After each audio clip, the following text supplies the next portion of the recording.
자, 오늘 고린도후서 11장 2절 말씀, 내가 하나님의 열심으로 너희를 위하여 열심을 내노니 내가 너희를 정결한 처녀로 한 남편인 그리스도께 드리려고 중매함이로다. 여러분 뭔가 아시죠? 여러분 중매 뭔지 아시죠? 연애가 뭐고 중매가 뭔지 다 아시죠? 연애 결혼하셨어요? 중매 결혼하셨어요? 옛날 분들은 얼굴도 안 쳐다보고 그냥 결혼한 사람들도 있어요. 얼굴도 안 보고 그냥 부모들끼리 그냥 결혼해라 해가지고 그냥 결혼한 사람도 있어요. 그냥 그 중매로. 연애 결혼하는 요즘 젊은 사람들은 중매 결혼 잘 안 하죠. 연애 결혼 많이 하죠. 성경에서도 중매 결혼이 있고 연애 결혼이 있는데요, 중매 결혼의 대표적인 사람이 누구예요? 이삭입니다. 이삭. 이삭. 얼굴도 안 보고 결혼했어요. 이삭은 얼굴도 못 봤어요. 그리고 리브가도 이삭 얼굴도 못 보고 와서 결혼했어요. 중간에 그 아브라함의 종이 가가지고요, 리브가를 데려왔어요. 그냥 자기 마음에 든다고. 자기 마음에 든다고 데려왔거든요. 그래서 이삭은 그냥 그냥 결혼했어요. 그냥. 그리고 연애 결혼의 대표적인 사람이 있었어요. 구약에 누구예요? 연애 결혼의 대표적인 사람. 모세라고 하지 말고, 모세도 중매예요. 처음에 와가지고 모세가 애굽에서 있다가 도망 나와서 광야에서 뭐랄까요, 처가댁 아버지가 결혼하라고 그래서 그냥 결혼한 거예요. 그래서 중매입니다. 나중에 이제 혼자 힘 좀 있고 그럴 때 이스라엘 백성들 데리고 나오다가 혼자 연애해서 결혼한 사람이 하나 있었죠. 그 구스 여자. 그랬다가 자기 그 식구들한테 엄청 욕도 먹었죠. 모세가. 그런 적이 있었죠. 그 구스라고 하는 건 검다라는 말이고, 에티오피아 여자거든요. 검다. 검다는 말은 이제 죄인이라는 말이고요. 그 죄인된 우리들을 신부로 맞아들이는 주님을 말하는 거예요. 그래서 하나님이 그 모세를 용서하신 겁니다. 원래 그렇게 결혼하면 안 돼요. 근데 하나님이 그대로 두잖아요. 그 말은 뭐냐면, 성경을 쓰기 위해서는 성경에서 우리에게 뭔가 의미적인 내용을 설명하려고 하나님이 하시기 때문에 그럴 때는 그냥 두셔요. 그래서 모세가 구스 여자를 얻으면 안 되는데, 근데 구스 여자를 이제 연애해서 얻었어요. 그러니까 하나님이 그거를 용납하신 거예요. 그 말은 예수 그리스도가 하나님의 아들인데 이 땅에 오셔가지고 나 같은 죄인을, 이 어둡고 컴컴하고 이 나 같은 죄인을 주님이 나를 신부로 맞아들였었다는 거죠. 그걸 하나님이 용납하신 게 모세가 구스 여자를 얻은 것입니다. 민수기 12장에 나와 있는 말씀이죠. 그것을 엎어버리려고 한 게 이제 미리암하고 아론인 거거든요. 근데 아론은 원래 모세하고 같은 짝이었기 때문에 아론은 그냥 두고 미리암만 문둥병 걸려버립니다. 그게 이제 하나님의 그 계획을 어긋나게 했다, 반항했다 이거죠, 미리암이. 그래서 이제 문둥병 걸려버리는 거거든요. 자, 구약에서 연애 결혼의 대표적인 사람이 있어요. 누구죠? 아브라함, 이삭, 야곱이죠. 야곱이. 그렇습니다. 중매 결혼의 대표적인 주자가 이삭이고요, 연애 결혼의 대표적인 사람이 야곱입니다. 야곱이라는 사람은 자기가 눈에 딱 들어오는 여자하고 결혼하고 싶었던 사람이고요, 연애해서 결혼한 사람입니다. 야곱. 누가 더 행복하게 살았나요? 어떤 게, 중매 결혼이 더 행복할까요? 연애 결혼이 더 행복할까요? 성경적으로 보면 이삭이 더 무난하게 살았어요? 야곱이 더 무난하게 살았어요? 이삭이 더 무난하게 살았죠? 그러니까 중매 결혼이 훨씬 더 무난한 결혼 생활을 하게 되는 거죠. 연애 결혼은 자기가 좋아서 선택을 해도 무난하지가 않아요. 성경적으로 보면요, 그러니까 얼굴도 안 쳐다보고 옛날에 결혼한 사람들이 많죠. 우리나라 옛날 조선시대에서 대한민국으로 넘어올 때, 이런 때는요 거의 얼굴도 안 쳐다보고 그냥 막 결혼을 해버리고 그랬거든요. 그냥 해 하면 그냥 한 거예요. 그렇게 했는데 그때는 이혼율이 거의 없었습니다. 그죠? 요즘에는 연애 결혼이 훨씬 더 많죠. 연애 결혼이 훨씬 많아요. 근데 지금은 이혼율이 굉장히 많죠. 연애 결혼한 사람들이 많은데 자기 좋아서 결혼한 건데, 근데 이혼율이 굉장히 많아요.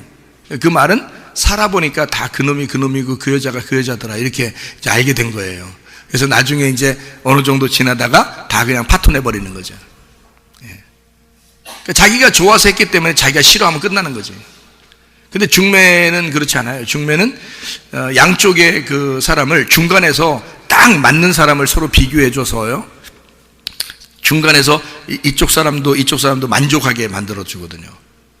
그 중매 결혼은 중매 결혼이고, 이제 아니 이게 다 중매 결혼 해야 된다 그런 말이 아니라, 중매가 이제 결혼의 그 중매 중간에 누군가가 있는 거예요. 그걸 이제 우리나라 말로 보면은 마담뚜라는 말 들어봤죠? 마담뚜가 중간에 있는 거예요. 그러니까 양쪽에 이렇게 중매해 주는 거죠. 사람은 결혼할 때 중매를 하는 거고요. 집은 어때요? 집도 중매하죠? 집 중매하잖아요. 어디서 중매해요? 복덕방에서. 부동산이라 그러죠? 복덕방 부동산에서 중매쟁이가 있어요. 그래서 집도 중매합니다. 맞죠? 그러니까 어떻게 보면 살아가면서 이렇게 보면요, 중매쟁이, 그러니까 중매가 굉장히 많아요. 그러니까 중간에서 이걸 연결시켜주는 그 중매가 꽤 있습니다. 그렇죠? 그러면 부동산도 마찬가지고, 결혼할 때도 중매 결혼도 마찬가지고요, 중간에 누군가가 연결을 시켜주는 자가 있단 말이에요. 그것처럼 지금 이 사도 바울은 고린도 교회에 예수 그리스도와 교회를 지금 뭐 하고 싶다는 거예요? 중매, 결혼을 시키고 싶다는 거예요. 그러니까 중매쟁이는 여러분 특징이, 부동산도 마찬가지고요, 부동산 중개업자라 그러죠. 중개업자나 중매쟁이나 이 중개업자나 중매쟁이는 특징을 뭘 가져야 돼요? 뭐만 하면 되는 거예요? 중매쟁이나 중개업자는 뭐만 하면 되는 거예요? 그냥 무조건 소개하면 되는 거예요? 안 해요. 그러면 잘못 소개하면 뺨 3대 맞는다 그러잖아요. 잘 소개하면 어떻게 해요? 양복 얻어 입는다 그러고요. 이해가 돼요? 무슨 말인가? 옛날에 그런 말 했어요. 그러니까 중매를 잘하면 양복 얻어 입는다 그랬고, 중매를 잘못하면 뺨 3대 맞는다 그랬어요. 그러니까 중매쟁이나 중개업자나 특징이 뭐예요? 무조건 소개시켜 주는 게 아니에요. 어떻게 해야 돼요? 양쪽 다 잘 알아야 돼. 양쪽 다. 그러니까 부동산 중개업자도 주인하고 집하고 살려고 하는 사람과 집하고 집주인하고 정확하게 알아야 돼요. 그래야 소개하고 난 다음에 서로 양쪽 다 좋아야 돼요. 주인도 잘 팔아야 되고, 그리고 사는 사람도 잘 사야 되는 거예요. 그러니까 요거를 중개업자가 그걸 중간에서 잘 해줘야 되는데, 이거를 잘하면 칭찬받아요. 그렇죠? 중매는요, 사람과 연결시켜주니까, 이건 평생 살아야 되는 사람이니까 정말 중매를 잘해야 되니까요, 양쪽 다 신랑집이나 신부집이나 정확하게 알아야 돼요. 그 집의 내력까지도 다 파악하고 알고 있어야 되는 겁니다. 그렇죠? 그게 중매쟁이에요. 무슨 말인지 아시겠어요? 예, 그러니까 우리는 어떤 면에서는 세상과 하나님 사이에서 중매쟁이들이거든요. 그래서 중매쟁이에요. 중매쟁이라고 그러죠, 그죠? 사람들 중매쟁이 할 때 중매하죠. 그럼 우리는 무슨 쟁이 돼야 돼요? 무슨 쟁이? 예수쟁이 돼야 돼요. 예수를 잘 알아야 돼. 그래야 세상 사람들에게 예수를 소개하죠. 자기가 만나보지도 못하고 자기가 알지도 못하는 예수를 어떻게 소개해요? 그럼 뺨 3대 맞는 거예요. 그렇죠? 그러니까 바울 사도는 지금 어떤 사람이라는 거예요? 자기가 중매를 한다 그러니까 누구를 잘 안다는 거예요? 예수를 잘 안다는 거예요. 예수를 잘 알고 고린도 교회도 잘 안다는 거예요. 양쪽 다 잘 알기 때문에 여기서 자기는 중매하겠다는 겁니다. 결혼을 시키겠다. 그러니까 자기가 어떤 사람이니까, 예수를 아는 사람이니까, 그리고 교회를 아는 사람이니까, 결혼해본 사람이니까, 마담 뚜니까, 중개업자니까, 집을 정확하게 알고 주인을 정확하게 알기 때문에 소개를 하는 거예요. 그런 사람만 중매할 수 있다는 거죠, 그죠? 그러니까 중매라고 하는 것을 우리가 잘 이해하는데, 누구를 중매해요? 보니까 여기서 그냥 아무나 막 중매해요? 아니, 신랑이 어떤 분인데 아무나 갖다 붙여놔요. 신랑이 어떤 분인데? 신랑이 하나님이에요. 신랑이 하나님인데 그 하나님한테 아무나 갖다 막 붙여놔요? 안 되죠. 여기서 보니까 누구를 중매한다 그랬어요? 정결한 처녀를 중매한다 그랬어요. 정결한 처녀를. 그러니까 아무나 갖다가 음료 갖다 집어넣으면 돼, 안 돼? 안 돼. 음료 갖다 집어넣어서 중매하면 큰일 나는 거예요. 뺨 세대가 뭐요? 의도 터져버리지 그냥. 그러니까 중매할 때 어떻게? 정결한 처녀를 중매시켜야 되는 거예요. 그렇죠? 정결한 처녀를 중매시킨다. 음녀를 갖다가 중매하는 거 아닙니다. 그러니까 음녀는 결혼하면 안 되는 거예요. 음녀는 정결한 처녀만 결혼해야 되는 거예요. 누구하고? 신랑 대신 예수님하고 정결한 처녀만 결혼하게 돼 있어요. 무슨 말인지 아시겠죠?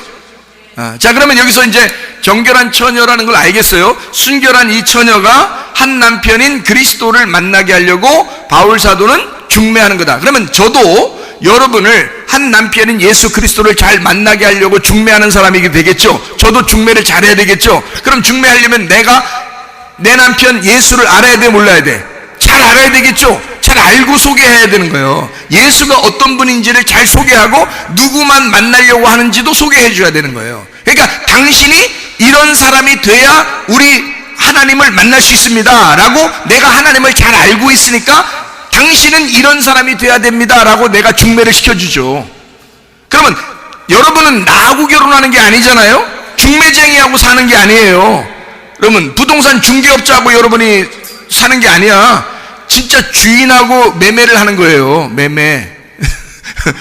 진짜 신랑을 만나야 되는 거예요. 진짜 신부를 만나야 되는 거고. 근데 우리 신랑은 하나님 되신 분은요, 남편은 딱 정결한 처녀만 구해요. 정결한 처녀만. 그러니까 정결한 처녀는 딱 하나님을 만날 수 있는 조건을 가진 거지. 그러니까 중개업자는 그렇게 만나게 해주는 게 내 역할이라는 거예요. 그렇게 만나게 해주는 게. 그러니까 여러분은 다 신랑 대신 예수님을 만나야 되겠죠? 그럼 여러분이 어떤 사람이 되면 만난다겠어요? 여기 지금 나왔잖아요. 어떤 사람만 만난다고? 정결한 처녀만 되면 만나는 거라고요.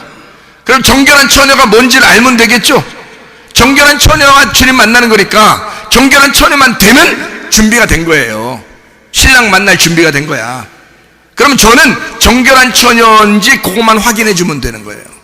이 사람이 정결한 처녀예요 라고 그것만 확인해 주면 신랑이 그냥 갖다 결혼해 버려요. 무슨 말인지 아시겠죠? 그래서 예수님을 잘 소개해 주고 여러분을 정결한 처녀로 만드는 거예요. 자, 그러면 정결한 처녀는 어떤 거냐라고 이제 우리가 여기서 봐야 되겠죠. 그러니까 바울 사도는 여기 보니까 그냥 대충 내가 그냥 뭐 정결한 처녀를 신랑 대신 남편을 그리스도라는 남편을 내가 소개해서 만나게 해줘야 되겠다. 대충 만나게 해줄 거야 라고 했어요. 열심으로 만나게 해준다 했어요. 열심으로 만나게 해준다 했잖아. 열심으로. 그러면 여기서 지금 열심이라는 말이 뭔가 열심으로 열심낸다 그래요. 열심으로 너희를 위하여 열심을 내노니 그랬잖아요. 열심을 낸다. 이 열심으로라는 말이 젤로스라는 말입니다. 열심을 낸다라는 말은 젤로라는 단어고요. 그럼 이 젤로라는 말은 영어로 보면 이제 뭐 시기한다 이런 말도 돼요. 질투한다, 시기한다는 말이 이 단어에서 나온 거거든요. 근데 그 열심이라는 게 이 젤로스라는 열심으로라는 말이 열심, 열정, 질투라는 단어거든요. 이 말이요. 이게 제오에서 온 단어입니다. 제오라는 단어가 따뜻한, 뜨겁다라는 단어예요. 뜨겁다. 제오라는 단어가 액체가 막 끌어오른다. 이럴 때 이 단어를 쓰는 단어예요. 예, 끌어오른다. 이렇게 고체가 막 빛이 난다. 그럴 때도 쓰는 단어고요. 열렬한, 그리고 불이 막 타오르는 듯한, 불이 타오르는 거, 이런 거를 이게 열심으로라는 단어예요. 그러니까 바울 사도는 거기에 대해서 사모하는 거죠. 아주 그냥 이거 열정적인 거죠. 열심을 낸다는 말이 젤로, 따뜻함을 갖다, 사랑한다, 질투한다라는 말이고 열망한다는 말이에요. 이 말은 열심으로라고 할 때 그 젤로스 하는 그 젤로스에서 나온 단어예요. 그러니까 결국 그 젤로스라는 단어, 젤로라는 말도 젤로스에서, 젤로스라는 말은 제오라는 말에서 나온 거니까 막 액체가 끓듯이, 고체가 빛이 나듯이 간절한 어떤 질투심으로 막 이런 의미예요. 그러니까 바울의 어떤 열정, 그 간절함이 막 살아있죠. 여기서 그런 식으로 신랑을 갖다가 소개하고 싶은 거예요, 이 사람들에게. 왜냐하면 바울이 그걸 아니까, 신랑을 아니까, 누구보다도 그 신랑을 먼저 알기 때문에 그런 거예요. 막 간절한 거죠. 그 간절함이에요. 여러분은 신랑 만나는 게 이런 간절함이 있으신지 모르겠는데, 저는 주님을 만나봤으니까 너무 간절한 거예요. 이 신랑을 꼭 사람들이 만났으면 좋겠는 거예요.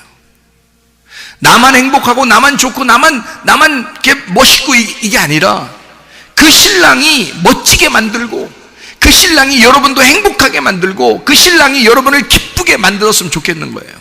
다 같이 좋았으면 좋겠는 거예요. 어떤 사람은 여러분 생각할 때 나만 좋으면 됐지 뭘, 나만 좋은 옷 입으면 됐지. 제가 아침에 옷을 다 입으면서 이렇게 멋지잖아. 사람이 멋지니까 이게 그냥 멋지잖아. 그냥 옷을 탁 입어서 멋지잖아. 마음에 탁, 무슨 마음이 확 들어오냐면, 하나님, 나는 사실 옷 욕심 눈곱만큼도 없는 사람이에요. 어릴 때부터 옷 욕심에 대해서. 옷이 2개 이상 되면 헷갈려. 이제 뭘 입어야 될지 선택을 해야 되기 때문에 3개까지 되면요 헷갈려. 2개만 있어야 돼. 요거 하나 입다가 이제 빨 때 되면 요거 두 번째 거 요거 입어야 돼. 요거 이제 입다가 빨잖아요. 그럼 요것도 입고 이렇게 해야 돼. 그렇게 난 정말 그게 너무너무 좋아, 그게. 그런데 3개 이상 되면요, 우리 집사람 만나서 집사람은 꼭 나를 뭘 사주려고 그래. 자기 건 안 사. 근데 꼭 내 걸 뭘 사주려고 그래. 그러니까 내가 옷이 말이에요 3개도 되고 어떤 건 4개도 되고 막 이러는 거예요. 그러니까 헷갈려가지고 막 고민이 돼. 그래서 어떨 때는 옷 입고 나올 때 뭐 입을까 물어봐요. 선택이 안 되니까, 나로서는 너무 복잡하니까. 뭐 입었으면 좋겠어? 오늘은 양말 뭐 신었으면 좋겠어? 응? 뭐 입었으면 좋겠어? 속에는 뭐 입었으면, 넥타이 뭐 할까? 아니 넥타이가 몇 개나 되니까. 나는 이렇게 오늘 내가 다 거울을 보면서 딱 멋진 옷을 다 입고 이렇게 다 멋지게 다 이렇게 보면서 내가 가만히 거울을 보면서 생각했어. 무슨 생각은, 나는 너무 멋진데, 옷이 너무너무 멋있는데, 이렇게 멋진 옷을 입고 내가 이렇게 멋지게 지금 거울을 쳐다보고 있는데, 우리 성도들도 다 같이 멋졌으면 좋겠다. 우리 성도들도 다 같이 행복했으면 좋겠다. 우리 성도들 한 사람도 빠짐없이 다 기뻤으면 좋겠다. 그 마음이 훅 들어오는 거예요. 이거 제 마음 아니겠죠? 제 마음이 아니겠죠? 주님의 마음이에요. 주님이 그런 마음을 가지셨네요. 나만 멋지면 되나? 왜 나만 멋진가? 너무 안타까운 거예요. 여러분 모두 다 행복했으면 좋겠고, 말씀 듣고 사람들이 그 예수 다 만났으면 좋겠다. 이 예수를 만나 다 같이 멋진 사람들이 됐으면 좋겠다. 하나님 안에서 그 사람들이 다 형통했으면 좋겠다. 아마 이런 마음이 막 확 사무치니까, 한쪽 발걸음은 가볍고 한쪽 발걸음은 무거운 거야. 예? 내가 전하는 그 예수, 내가 만난 그 예수를 전함 받음으로써 여러분이 그렇게 되었으면 좋겠다 하는 마음이 막 생겨나는 거죠. 그게 중매쟁이란 말입니다. 열심내는 사도 바울이 그랬단 말입니다. 그 마음이 속에서 끌어올랐다는 얘기야. 진짜로 그 간절함이 있었다는 얘기입니다. 놀랍죠. 바울 사도도 그랬어. 왜? 그가 진짜 예수를 만났기 때문에.